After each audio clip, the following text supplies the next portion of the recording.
এই যে আজকে পহেলা বৈশাখ, বছরের প্রথম দিন।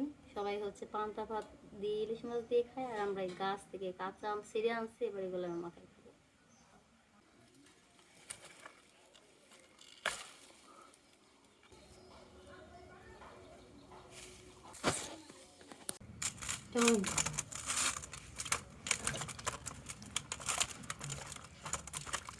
আসলে পহেলা বৈশাখকে উপলক্ষ করে কোনো কিছু করাই ঠিক না,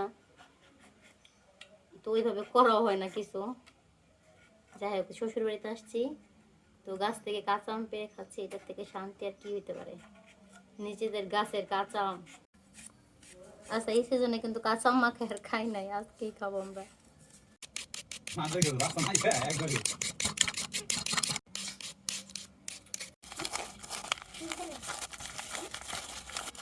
লবণ লবণ লাগবে, এনে লবণ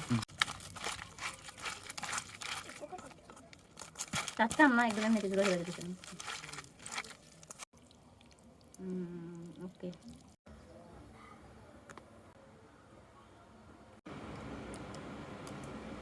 গাছের একদম টাটকা পেঁপে, গাছ পাকা পেঁপে। হুম।